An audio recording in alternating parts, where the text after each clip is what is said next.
Zdravo svima, moje ime je Vojislav Marković i ja sam fotograf i grafički i web dizajner iz Novog Sada, a ponekada sam i predavač na kursovima fotografije i obrade fotografije. Iako se bavim različitim vidovima umetnosti, kao što su fotografija, grafički dizajn i web dizajn, ovaj video ću ipak posvetiti svojoj primarnoj i najvećoj ljubavi, a to je fotografija. Kao i svi fotografi mogu da kažem da me inspirišu ljudi, neki lepi prizori, trenuci i momenti koje odmah u svojoj glavi pretvaram u fotografije. Mogao bih sada da pričam o pejzažnoj fotografiji, makrofotografiji, portretima i tome slično, ali sam se ja ipak odlučio da pričam o jednoj temi koja je meni bitna i koja je nažalost na našim prostorima još uvek pomalo tabu, iako je to tema koja se vekovima provlači kroz sve vrste umetničkog izražaja, od slikarstva, vajarstva pa do fotografije, pa sam zato ja i odlučio da pričam baš o toj temi, a ta tema je akt. A u mom konkretnom slučaju to se odnosi na ženski akt. Postoje još dva razloga zašto sam se odlučio da pričam o ženskoj akt fotografiji. Prvi razlog je taj što je zadatak videa bio da predstavimo ono što nas najviše inspiriše, a u mom slučaju moja najveća inspiracija jesu žene. A iz ovog vizualnog dela jeste ženska lepota i lepota ženskog tela. Drugi razlog je taj što sam ja možda prvi fotograf na ovim prostorima koji je spojio neku vrstu eksperimentalne i trik fotografije sa akt fotografijom, zbog čega sam najviše i bio primećen u fotografskim krugovima, kao i od strane medija. To ću pokušati da vam demonstriram kroz jedan primer, gde ću prikazati svoj put od ideje do realizacije.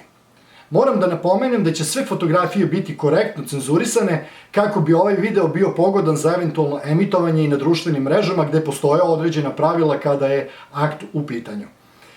Sada bih vam prvo pokazao finalnu fotografiju uz objašnjenje, a potom i pojedinačne fotografije kao put od ideje do realizacije da biste shvatili potpunu kompleksnost tog konkretnog projekta kao i količinu razmišljanja, planiranja i rada koji je bio potreban da bi doveo do finalnog rezultata.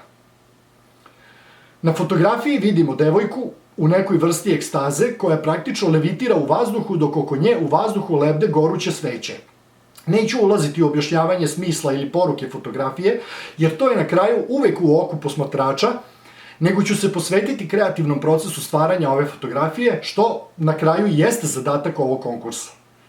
A sada bih želeo da vam objasnim celokupan kreativni proces od inspiracije i ideje do realizacije i dobijanja finalne fotografije.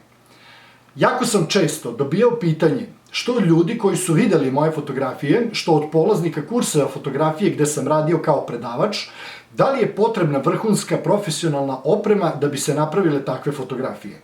Moj odgovor je uvek bio ne. Naravno da kvalitetna oprema i rasveta olakšavaju posao i doprinose kvalitetu, ali nisu presudni.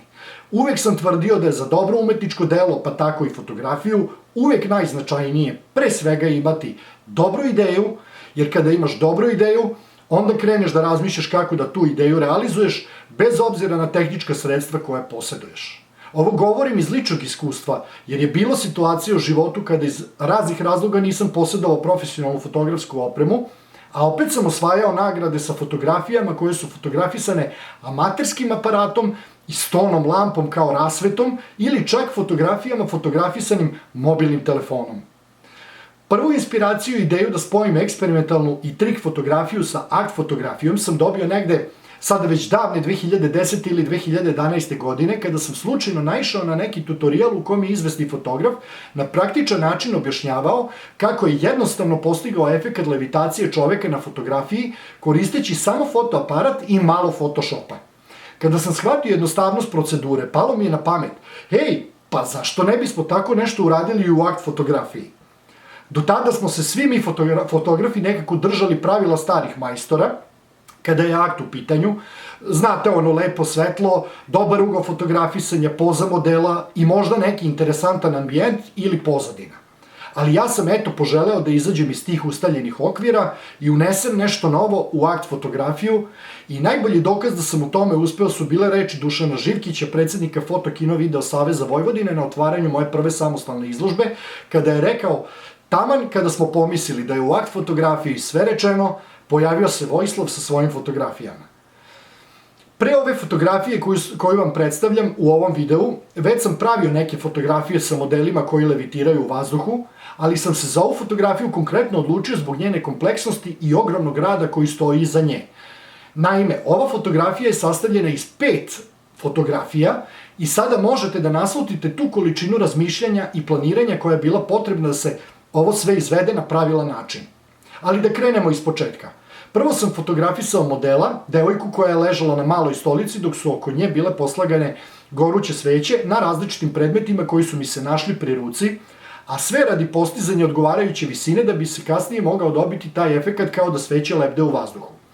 Nakon toga sam morao da napravim još 4 fotografije sveća bez modela u kadru, tako da bih uhvatio i odsjaje svetla na podu, a pritom vodeći računa da slučajno ne poremetim kadar, da ne pomerim fotoaparat i poremetim kadar, ili da ne promenim podešavanje fotoaparata i samim tim dobijem neujednačene rezultate. Nakon fotografisanja je došao na red proces obrade tih fotografija, gde sam fotografiju ubacio u program za obradu fotografija, jednu iznad druge, i onda procesom maskiranja prikazivao samo one delove pojedinačnih fotografija koji su trebali da se vide na finalnoj fotografiji. Naravno, bilo je tu još i retuširanja i usklađivanje boja, ali koliko je samo taj proces obrade fotografije bio zahtevan, govori činjenica da sam proveo oko 8 sati samo u toj obradi fotografije dok nisam dobio finalni rezultat. Nakon što sam opisao i prikazao neki svoj kreativni proces stvaranja i objasnio odakle crpim inspiraciju, sada bih vam odgovorio na ostala pitanja postavljena u uslovima konkursa. Jedno od pitanja je koliko mi znači mogućnost da se kreativno izrazim. Mislim da ne mogu rečima da objasnim koliko mi znači mogućnost kreativnog izražaja, jer na taj način sam u stanju da sve svoje negativne i pozitivne osjećaje pretočim u nešto lepo, jer bi me u suprotnom verovatno ti osjećaji samleli. Dalje, značaj umetnosti za društvo su višestruki, jer zamislite koliko bi ovaj svet bio turobno mesto bez te mogućnosti da ga oplemenimo lepotom ili da ružne stvari preoblikujemo u lepotu.